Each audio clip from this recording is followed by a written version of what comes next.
Hi guys, it's your boy again, Rebel Hoop. So, magre-reaction video tayo ngayon ulit um, sa isang video tungkol na naman no, sa pangbabraso ng China no, dito sa Pilipinas. Itong video na to is galing kay Saliksik TV. So, credits to Saliksik TV. I-search nyo guys yung channel niya, subscribe kayo sa kanya. So, ito yung gagawin natin ng reaction video ngayon. Alright, so let's go. Tama nga kasaliksik. Ang pagpapalawak ng basa airbase sa Pilipinas ay isang mahalagang hakbang na kinikilala ng mga Western analyst bilang kritikal sa pagpapalakas ng kahandaan ng Pilipinas at Estados Unidos upang kontrahin ang posibleng agresyon ng China sa South China Sea.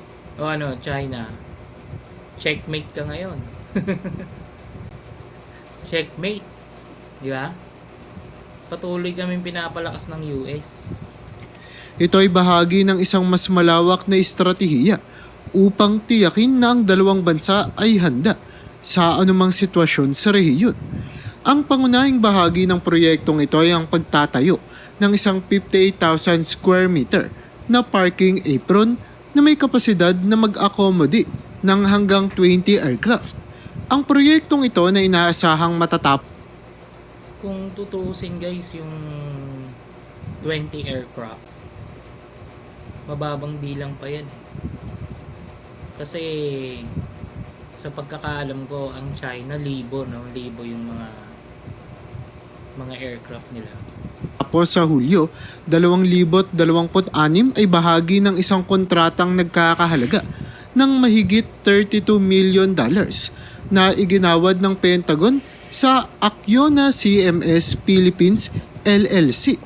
Ang parking apron kasama ang mga shoulders at taxiway ay idinisenyo upang suportahan ang mas mabilis at mas epektibong operasyon ng mga militar ng Pilipinas at Estados Unidos sa rehiyon, lalo na sa harap ng tumitinding tensyon sa South China Sea. Ang Pacific Deterrence Initiative na pinamamahalaan ng Pentagon ang magsisilbing pangunahing pinagkukunan ng pondo para sa modernisasyon ng mga base militar sa Indo-Pacific. Kasama na dito ang Basa Air Base ng Pilipinas. Ang hakbang na ito ay tugon sa patuloy na pagtaas ng banta mula sa China sa rehiyon. Sa pamamagitan ng mga programang ito, layunin ng Estados Unidos at ng mga kaalyado nito na palakasin ang kanilang kakayahang ipagtanggol ang kanilang teritoryo at pigilan ang anumang posibleng agresyon. Tignan nyo guys kung gaano ka generous yung US. Gusto nila na dumating dun sa point na yung Philippines is kaya niya na rin ipagtanggol yung sarili niya. No? So, napaka-generous talaga ng US. Ayon kay Bradley Bowman, Senior Director ng Center on Military and Political Power sa Foundation for Defense of Democracies, ang modernisasyon at pagpapalawak ng mga infrastruktura sa mahahalagang base tulad ng Basa ay kritikal upang mapahusay ang kanilang kakayahang hadlangan ang anumang kilos ng pag-atake o agresyon. Dagdag pa niya, ang pangunahing layunin ng mga hakbang na ito ay pigilan ang agresibong pagkilos ng China. Naayon sa kanya, ang ginagawa ng China ay pinapakita sa mga kalapit na bansa na kung sino ang mas malaki at mas makapangyarihan ay siya dapat ang masunod. At Yun yung mali din sa China. Kasi alam nila na malaki yung military power nila, no? Mas mataas yung number pagdating sa lahat, sa bilang ng sundalo, sa mga eroplano, sa mga fighter jet, sa mga barko, no? So hindi dahil malakas kayo, mataas ang bilang nyo, kayo yung masusunod. No, kaya nga may tinatawag na international law na hindi kayo sumusunod. hindi na nga nito nire-respeto ang soberanya at mga karapatan ng kanilang mga kalapit na bansa. Pero hindi naman magpapatalo dyan ng China. Ayon kasi kay Liu Pengyu, isang spokesperson ng Chinese Embassy, ayon sa kanya ay hindi daw dapat gawing target ang China sa kooperasyon ng Pilipinas at Estados Unidos sa pag-upgrade ng base militar. Ayon pa sa kanya, Bakit hindi kayo tatargetin? Diyos ko naman. Ba't hindi kayo tatargetin, China? Uy! Sagot! Ba't hindi kayo tatargetin? Mga bully kayo eh. Diba? Huwag kayong bully para hindi kayo targetin. malinaw na ipinahayag ng China ang kanilang posisyon tungkol sa military cooperation ng Amerika at Pilipinas at idinigdag niya na ang Estados Unidos ay hindi bahagi ng issue sa South China Sea at walang karapatang makialam sa mga usapin sa pagitan ng China at Pilipinas. Samantala, noong linggo, kinundina ng Pilipinas ang dangerous provocative actions ng dalawang Chinese aircraft na naghulog ng flares sa landas ng isang Philippine aircraft na Ayan guys, dangerous maneuver yan eh. Kasi kung pumasok yung flare dun sa propeller, tama ba ako? Propeller ba ang tawag? Yung parang hélice. Di ba? Paano pumasok yun doon? Tapos nasira yung yung eroplano. Palagay natin, wag naman sana dumating sa ganung point, bumagsak yung eroplano. Di ba? Sabihin niyo sorry. sa gawa ng routine patrol sa Scarborough Shoal sa West Philippine Sea. Pero depensa naman ng Beijing dito, ipinilit nila na legal ang kanilang aksyon laban sa sinasabing illegal na pagpasok ng Pilipinas sa kanilang airspace. Ang Scarborough Shoal ay isa sa mga pinaka-kontrobersyal na lugar sa rehiyon pagdating sa maritime disputes. Madalas magkaroon ng tensyon sa pagitan ng Pilipinas at China tungkol sa usapin ng soberanya at fishing rights sa shoal na ito. Ang Scarborough Shoal ay matatagpuan mga 300 kilometro mula sa Basa Air Base na nasa loob ng Exclusive Economic Zone o EEZ ng Pilipinas at mga 900 kilometro naman mula sa mainland ng China. Tingnan nyo guys. Itong mga checkwang to, wala talaga mga sentido common no? Common sense. 300 kilometers simula sa Pilipinas, tas 900 kilometers simula sa inyo. Tapos sasabihin nyo inyo yon? Wala. Utak bili kayo utak. Diba? Yung utak, kaya yan nilagay sa pinakamataas na bahagi ng katawan, sa ulo, para yan ang unang gamitin. Sa kabilang dako, sinasabi na ang Basa Air Base ay kasalukuyang hindi pa daw handa na tumanggap ng mga karagdagang fighter jets na balak bilhin ng Pilipinas. Ito ay ayon kay Abdul Rahman Yaacob, isang research fellow sa Southeast Asia program ng Lowy Institute. Sinabi naman ni Philippine Military Chief Romeo Browner Jr. noong Hulyo na inaprubahan ng gobyerno ang pagbili ng multi-role fighter jets dahil hindi sapat ang FA-50s para protektahan ang ating bansa.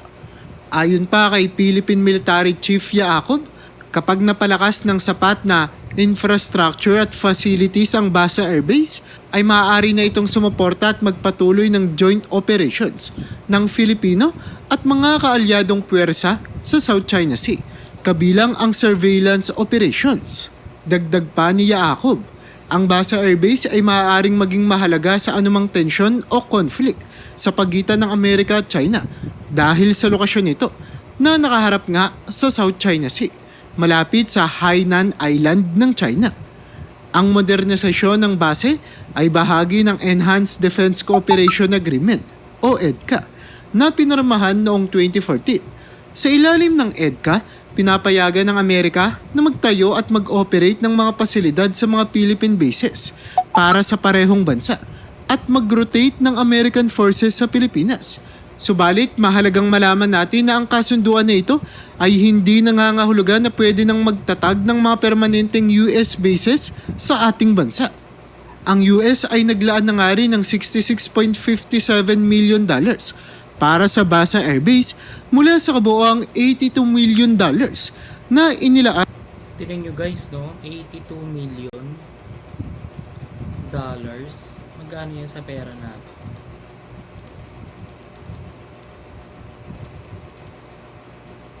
$82 million times ano na lang natin, 50. 4 billion 100 million pesos. Diba? Ang laki niyan guys. Pero yun, napaka-generous talaga ng US, no? Para sa infrastructure investments sa 5 bases na itinalaga bilang EDCA sites noong 2016. Samantala, ayon naman kay Dr. Prashant Prameswaran, isang analyst at educator, sinabi niya na ang modernisasyon ng Basa Air Base ay hindi lang simpleng pagbabago sa isang military base. Ito ay bahagi ng isang mas malaking estratehiya na nagpapalakas sa ugnayan sa pagitan ng Amerika at Pilipinas, pati na rin ang kanilang mga kasosyo sa rehiyon.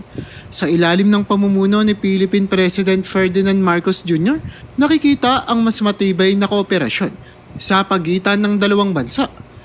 Pero bukod naman sa modernisasyon ng Basa Air Base, mahalaga ring bantayan ng kooperasyon sa 4 na bagong defense site na inanunsyo noong nakaraang taon. Ang mga bagong sites na ito ay karagdagan sa 5 na unang napagkasunduan noong 2016 sa Biruin nyo guys, oh, may existing na silang 5 tapos may 4 na bago. So meron na silang siyam. May siyam na sila na military base dito. May siyam na US military base. ilalim ng Enhanced Defense Cooperation Agreement o EDCA, kung saan kabilang ang Basa Air Base. Ang pagpapalawak na ito ay nagpapakita ng patuloy na paglawak at paglalim ng defense partnership ng Pilipinas at Estados Unidos na may layuning masiguro ang seguridad at katatagan sa rehiyon. Pero bakit nga ba mahalaga ang aksyon na ito ng Pilipinas? Ang militar kasi ng Pilipinas Bakit nga ba? No? Bakit nga ba tayo tinutulungan? Bakit ba importante sa atin to? No? Ano ba mabibenefit ng Philippines dito? Panoorin natin. ay matagal nang itinuturing na isa sa pinakamahina sa rehiyon ng Southeast Asia. Ang mga dahilan nito ay nakaugat sa kasaysayan ng bansa, kung saan ang mga naunang administrasyon ay nagpabaya sa modernisasyon ng sandatahang lakas. Yan. Yan yung naging problema talaga no. Yan yung pinag-ugatan ng issue kung bakit mahina yung military power ng Philippines. Guys, may napanood akong video sa YouTube yung isang araw lang. Hanapin ko yun, tas gawan din natin na reaction video. Dati, noong unang panahon sa Asia, parang isa sa nakikitaan ng potential na yung Pilipinas is yayaman pa kaysa sa ibang bansa, which is ang pinagko-compare, actually foreign yung gumawa ng video na yun. Ang pinagko-compare is yung Singapore at saka yung Philippines. Nung panahon na yon, parang yung leader nila, hindi ko lang sure kung tama yung narinig ko, up until now hanggang ngayon yung pa rin yung leader. So isa lang yung naging leader nila simula nung panahon na yon. Kaya tuloy-tuloy yung progression nung ekonomiya nila. Samantalang dito sa atin, sa Pilipinas, paiba-iba ng administration. Yun, nagkaroon ng mga korupsyon, di ba? So, korupsyon guys, ano yan laganap yun sa buong mundo. Kaya lang dito talaga sa Pilipinas, brutal. Excuse me. Brutal talaga. No? So, nagtataka nga ako bakit nung eleksyon parang may mga nagbibigay ng opinion na bakit Marcos na naman, kasi di ba pag Marcos ano nila parang picture na nila na corrupt, ganyan. Yung mga manok nyo nga di ba? Yung mga manok mo ang ngong nyo no, nangonguna. Yung mga manok nga nila di ba? Ang tagal nang nanungkulan sa bayan yan, di ba? Iba naman yung pag nakawin nyo. Share your blessings. Bagamat may mga pagsisikap na gawing moderno ang Armed Forces of the Philippines o AFP sa pamamagitan ng mga programa tulad ng Horizon 1, 2 at 3, marami pa rin ang kakulangan sa kagamitan at pondo. Ang mga modernisasyong ito ay madalas naaantala dahil sa mga isyong pinansyal at politikal, kaya't hindi natutugunan. Maputol ko lang yung video guys, pero eto may tumatakbo kasing tanong sa isip ko. Di ba kayo nagtataka kung bakit yung mga ibang bansa aligagana tumulong sa Pilipinas? Bakit kaya? Hindi kaya may mga utang to kay Marcos? Hindi kaya pinautang ni Marcos tong mga to? Di ba? Sabihin na nating allied yan eh. Yung Japan, yung Australia, yung UK, yung Germany, yung US. Pero grabe eh, di ba? Parang grabe yung pagtulong nila eh. No, hindi ba kayo nagtataka? Tsaka yung pag bibigay ng modernisasyon sa Philippine Army, no? Sa AFP. Ganun kabilis. Hindi sobrang yaman talaga ni Marcos, no? Tapos sa balita, sinasabi na ang bilis umangat ng ekonomiya ng Pilipinas simula nung si Marcos yung naupo. Di ba? May napanood din akong video, hindi ko lang matandaan kung US Ambassador yon. Basta meron siyang katungkulan dito sa Pilipinas na parang na sinasabi niya na pagdating daw ng 2026, yung Philippines daw ay kaya ng mag-deploy o tumulong din sa US. Di ba? Pagdating sa mga ganitong sitwasyon. Tsaka sinasabi niya, sabi dito ni Saliksik TV sa video niya na isa daw yung Philippines sa may hinang military power dito sa Asia. Pero sabi nung, hindi ko sure kung sino mas tama sa kanilang dalawa. Ang sabi nung Amerikano na yon, yung napanood ko, isa daw sa pinakamagagaling yung Armed Forces of the Philippines pagdating sa mga tactics. Kasi dahil kahit na low tech, no, hindi ganun ka modern yung mga gamit natin, nagagamit ng tama ng mga sundalo natin. Tsaka subok na tayo sa gera guys nung unang panahon, di ba? Yung Battle of Yultong, di ba? Tayo ang tumulong sa mga Koreano, no? Nagpadala tayo doon ng mga sundalo para tulungan sila. 'Di ba? So in the near future, ano na kaya ang Pilipinas, guys, kung si Marcos pa rin ang nakaupo? Ang mga pangangailangan para sa isang epektibong depensa, lalo na sa harap ng mga banta mula sa ibang bansa tulad ng China. Sa kasalukuyan, ang Pilipinas ay may limitado nga lamang arsenal ng mga military weapons. Kabilang dito ang dalawang Jose Rizal class frigates, ilang Acero class gunboats at mga high mobility artillery rocket systems o HIMARS. Kasama rin sa plano ng Pilipinas ang pagbili ng BrahMos, supersonic missiles mula naman sa India at mga submarine mula sa France o South Korea. Subalit ang mga ito ay hindi sapat upang makipagsabayan sa mas malalaking militar ng mga karatig bansa. Ang mga limitadong resources ng bansa ay nagdudulot ng mabagal na pag-unlad sa modernisasyon na lalo pang nagpapababa sa kakayahan ng Pilipinas na protektahan ang ating teritoryo. Pero kailan nga ba totoong magiging handa ang Pilipinas na Ayan guys, kailan nga ba magiging handa ang Pilipinas na depensahan ang kanyang sarili, no? Na hindi na tayo humihingi ng tulong sa ibang bansa. Tingnan natin. depensahan ng ating mga sarili? Ang sagot dyan ay upang maging handa ang Pilipinas na ipagtanggol ang sarili natin gamit ang sarili nating mga armas, kailangan nating magpatuloy at bilisan pa ang implementasyon ng ating mga military modernization program na tinatawag na Re-Horizon 3. Sa ilalim kasi ng planong ito, target ng ating bansa na gumastos ng humigit kumulang 2 trilyong piso sa loob ng susunod na 10 taon para sa pagkuha ng mga modernong kagamitan. Biruin nyo guys, no? Yung Ray Horizon 3, ginagawa na yan actually ngayon eh. No? Ginagawa na yan ngayon. Tapos, 2 trilyong piso, no? Saan kaya galing yun? Diba? Saan kaya galing yung pera na yun? Hindi kaya mayaman talaga si Marcos? Tulad ng multi-role fighter jets, frigates at missile systems.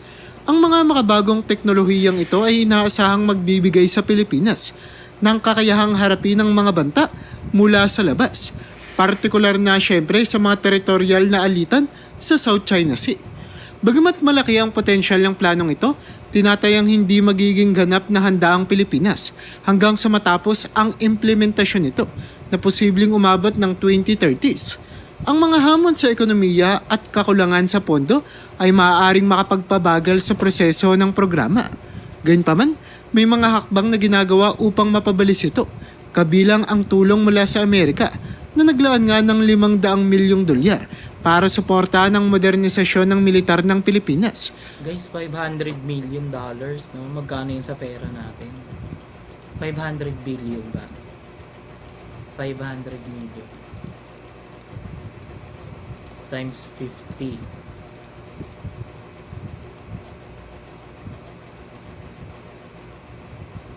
$2 billion?